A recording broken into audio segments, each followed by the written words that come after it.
Halo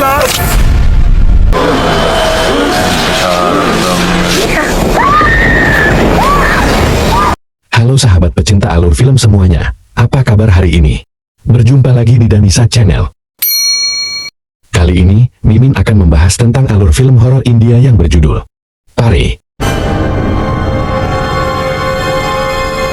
Film ini rilis di tahun 2018 dan berisi tentang penumpasan keturunan iblis yang didirikan oleh sekte beraliran sesat. Bagaimana kengerian kisahnya? Kita langsung saja. Adegan dimulai dengan pertemuan dua orang pemuda yang tengah dijodohkan. Mereka bernama Arnab, seorang pria pendiam editor suatu percetakan surat kabar. Dan seorang lagi bernama Piali, dokter cantik di salah satu rumah sakit di Kolkata. Arnab sangat pendiam, dia tidak banyak berbicara pada Piali, namun untungnya Piali bisa menangani Arnab. Ini adalah kali pertama Arnab berhadapan dengan seorang wanita, karena Arnab sebelumnya memang tidak pernah dekat dengan seorang wanita. Tapi berbeda dengan Arnab, Piali sebelumnya sudah punya teman dekat pria, namun keluarganya menjodohkannya dengan Arnab. Setelah pertemuan tersebut, Arnab melaju pulang. Nampaknya, orang tua Arnab menyukai Piali, mereka berharap Arnab juga demikian. Saat mereka tengah asik membicarakan tentang Piali, tiba-tiba ada sesuatu terlempar ke mobil Arnab. Ayah Arnab yang mengendarai mobil, terkejut dan langsung membantingkan mobilnya ke bahu jalan. Untungnya, mereka tidak apa-apa. Arnab segera turun dan memeriksa apa yang tadi terlempar ke mobilnya. Rupanya itu adalah seorang wanita, namun wanita tersebut langsung tewas seketika. Arnab beserta orang tuanya membawa mayat wanita tersebut ke rumah sakit. Di sana polisi sudah tiba untuk menginterogasi keluarga Arnab. Ayah Arnab memberi keterangan bahwa wanita itu tiba-tiba melompat ke mobil mereka. Inspektur polisi menyuruh Arnab untuk menunjukkan di mana lokasi kejadian tersebut. Di sana polisi mengumpulkan warga untuk mendapatkan informasi. Tanpa sengaja, Arnab menemukan sebuah tongkat, dan atas kesaksian seorang warga, tongkat tersebut adalah milik wanita yang dipanggil Nenek Anjing. Nenek Anjing tinggal di gubuk dalam hutan di dekat telaga. Dia sangat misterius. Dia sering terlihat di jalanan, namun tidak pernah berbicara dengan siapapun. Arnab dan kepolisian berhasil menemukan gubuk Nenek Anjing, dan seperti sebutannya, di gubuk itu banyak sekali anjing. Rupanya Nenek Anjing sering membawa anjing liar pulang ke rumahnya. Mereka segera masuk ke dalam gubuk, guna memeriksa tempat tersebut. Tidak ada sesuatu yang mencurigakan di gubuk tersebut. Itu hanyalah gubuk reot yang sangat sepi. Namun ketika mereka menyusuri suatu bilik di gubuk tersebut, mereka dikejutkan dengan penemuan seorang wanita yang kakinya diikat oleh rantai di sana. Mereka membawa wanita tersebut ke rumah sakit untuk memastikan bahwa dia mengenal wanita tua yang melompat ke mobil Arnab. Dan ternyata wanita tersebut adalah anak dari Nenek Anjing yang bernama Ruksana. Sementara itu, polisi telah menetapkan bahwa Arnab beserta keluarganya tidak bersalah, itu murni kejadian bunuh diri. Mayat Nenek Anjing dibawa ke kamar jenazah. Seorang penjaga jenazah bernama Metu memeriksa mayat Nenek Anjing. Dia terkejut ketika menemukan sebuah tanda di tangan Nenek Anjing. Metu pun segera mengambil ponselnya dan menelepon seseorang bernama Faris. Metu memberitahunya bahwa dia menemukan tanda sekte pemuja Ifrit di tangan seorang mayat perempuan. Sekte itu bernama Ola Cakra. Di kota Kolkata, ada seorang profesor bernama Kasim. Dia sedang menyuapi cucunya ketika muridnya menanyakan tentang penemuan mayat anak-anak yang berhubungan dengan isu jin Ifrit. Tiba-tiba, dia mendapat telepon dari teman lamanya Faris. Setelah perbincangannya dengan Faris selesai, Profesor Kasim teringat akan kejadian beberapa tahun yang lalu yang membuat dia kehilangan salah satu bola matanya.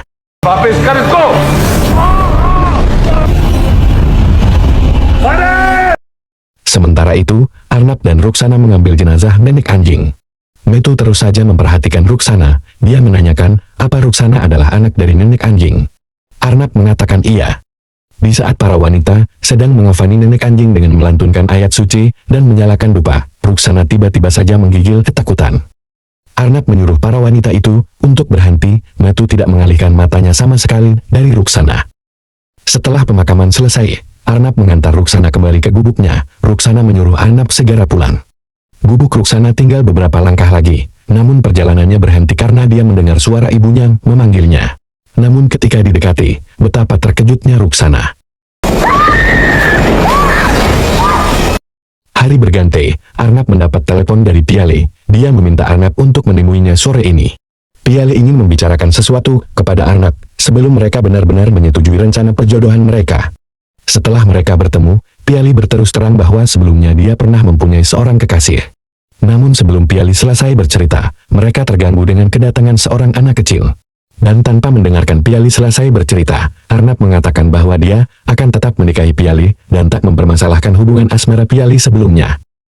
Ruksana sedang mengambil air di tepi telaga, namun dia merasa ada seseorang yang datang. Benar saja, Profesor Kasim, Metu, Faris bersama para anak buahnya sedang mengintai Ruksana. Mereka berhasil mendapat tempat tinggal Ruksana. Profesor Kasim menunggu azan berkumandang, karena saat azanlah waktu yang tepat untuk menangkap Ruksana. Ruksana merendamkan kepalanya ketika mendengar azan. Profesor Kasim beserta para anak buahnya segera menuju ke gubuk Ruksana. Di sana, mereka dihadang oleh anjing-anjing Ruksana. Metu memukuli anjing-anjing tersebut, sementara Profesor Kasim segera mencari Ruksana. Namun agaknya mereka sudah terlambat, Ruksana sudah pergi, tapi Profesor Kasim masih menemukan beberapa helai rambut Ruksana di dalam bak bekas rendaman kepala Ruksana. Malam itu, Arnab tak bisa tidur. Arnab tidak tinggal serumah dengan orang tuanya, dia memilih untuk tinggal di rumah sewa yang dekat dengan kantornya. Arnab menyalakan rokok di teras rumah, namun tiba-tiba, dia melihat bayangan lewat. Bukan hanya itu, di dalam rumahnya juga ditemukan bekas kaki manusia. Dengan bergetar, dia menyusuri jejak kaki tersebut yang ternyata menuju ke kamarnya. Dan betapa terkejutnya Arnab setelah menemukan Ruksana berada di bawah kolong tempat tidurnya. Tubuh Ruksana gemetar, dia terus meminta tolong kepada Arnab. Setelah Ruksana sudah agak tenang, Arnab bertanya apa yang terjadi dengan Ruksana. Ruksana mulai bercerita bahwa ada seorang lelaki yang ingin membunuhnya. Lelaki yang sama yang pernah mengejar dia dan ibunya sewaktu dia kecil. Lelaki itu ingin membunuh Ruksana, tapi Ruksana tidak tahu kenapa penyebabnya. Sejak saat itu, Ruksana tidak mau pulang, dia tinggal sementara di rumah Arnab. Arnab akan meninggalkan makanan dan mengunci rumah dari luar jika dia pergi bekerja. Hari itu Profesor Kasim, Faris dan Metu sedang berkumpul. Mereka membicarakan tentang sekte Olat Cakra. Olat Cakra adalah sekte penyembah Ifrit. Dan hanya Kalapori yang tahu informasi tentang pengikut sekte tersebut, karena Kalapori adalah anak buah Ifrit. Ruksana sedang memotong kuku saat Arnab meninggalkannya sendirian di rumah. Tiba-tiba dia melihat sekelebat bayangan. Dia pun mengikuti arah bayangan tersebut pergi. Namun ketika dia sampai di salah satu kamar rumah Arnab, dia terkejut melihat seorang wanita yang sangat mirip dirinya dengan wajah yang mengerikan. Ruksana lari ketakutan, dia mengunci dirinya di kamar mandi. Namun tak sampai di situ, di sana dia juga diganggu oleh wanita berwajah seram. Hingga malam harinya, saat Arnab pulang, Arnab menemukan Ruksana sudah basah kuyup, namun Ruksana tidak mengatakan sepatah kata pun. Arnab membelikan Ruksana beberapa baju, dan menyuruh Ruksana mengganti bajunya. Setelah Ruksana selesai berbenah, Arnab mengajaknya menonton televisi. Arnab mengatakan bahwa dia akan mengirim Ruksana ke sebuah yayasan, di sana Ruksana akan aman. Tapi Ruksana menolak, dia tidak mau pergi, karena dia merasa rumah Arnablah tempat yang aman untuknya. Arnab pun tak bisa berbuat apa-apa, dia menerima keputusan Ruksana untuk tinggal bersamanya entah sampai kapan. Arnab mengenalkan juga mengajari Ruksana banyak hal.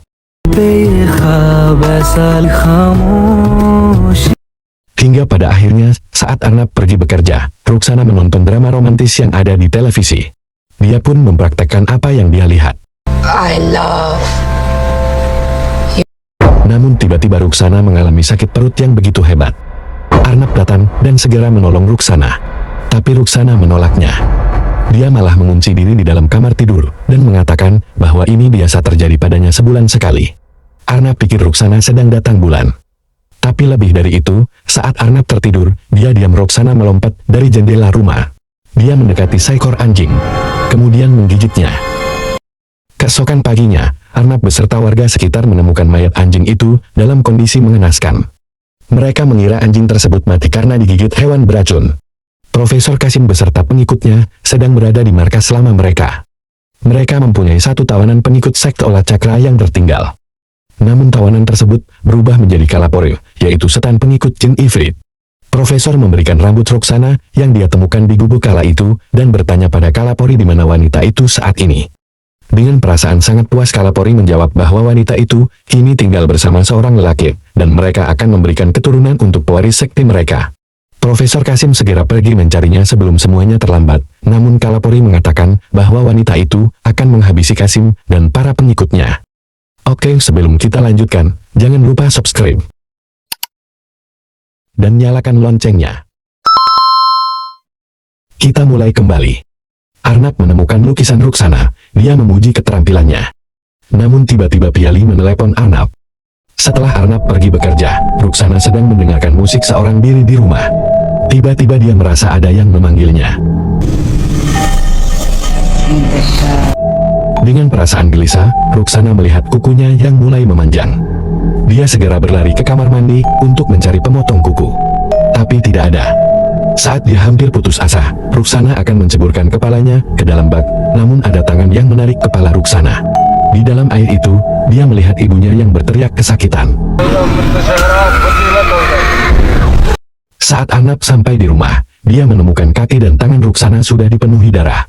Rupanya Ruksana nekat memotong kukunya dengan pisau. Arnab segera mengobati luka Ruksana.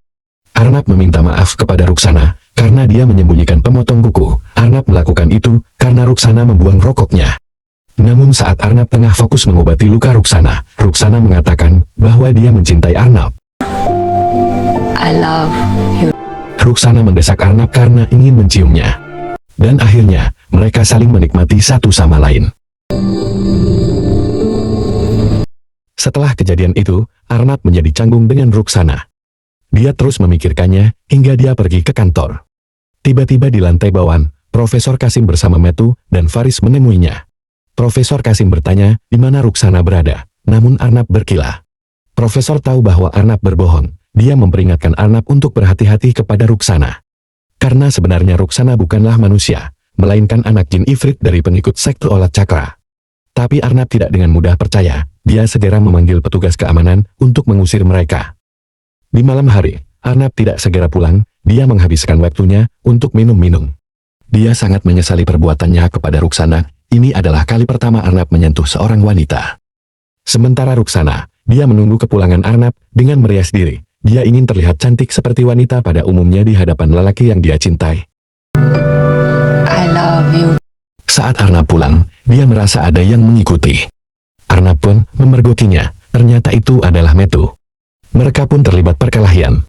Hingga akhirnya Metu memukul kepala Arnab dengan batu. Arnab berhasil pulang ke rumah walau dengan kepala bersimbah darah. Ruksana bertanya siapa yang melakukan ini kepada Arnab.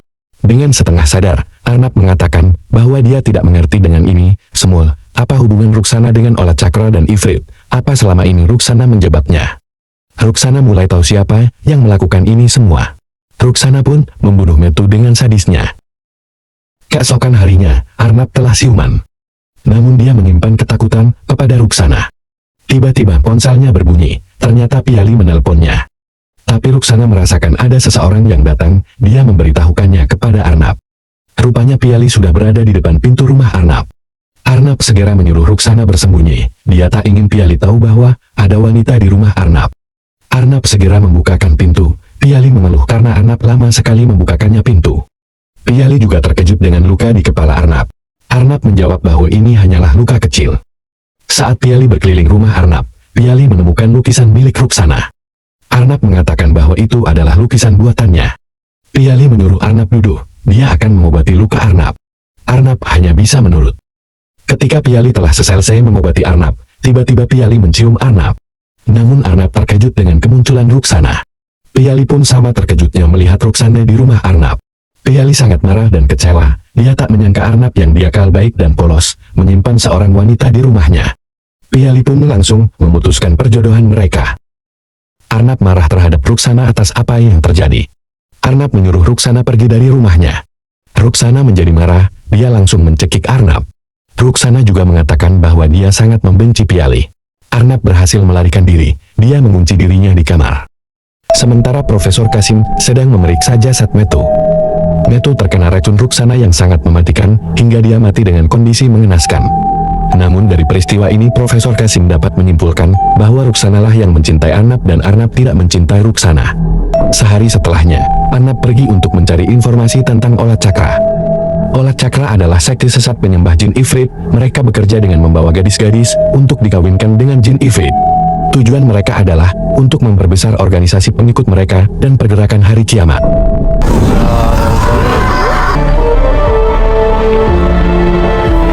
Dan ternyata beberapa tahun lalu, ada organisasi yang berjuang untuk memusnahkan sekte tersebut. Namun organisasi tersebut dilarang oleh pemerintah karena bersifat ilegal. Sekte Olat Cakra melakukan ritual tersebut dengan wanita-wanita terpilih. Bayi-bayi mereka akan terlahir tanpa tali pusar dan pusar.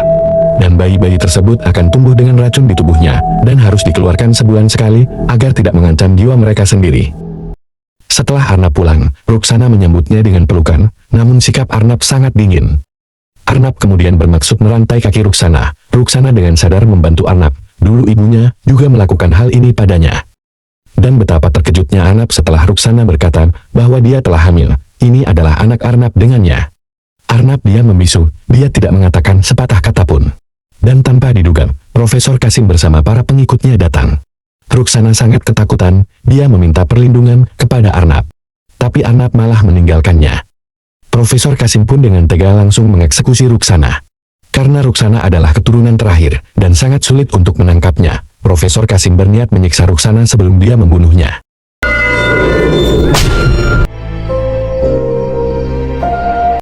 Arnab pulang ke rumah orang tuanya, namun dia langsung mengunci diri di kamar. Dia tak mengatakan sepatah kata pun pada ayah ibunya.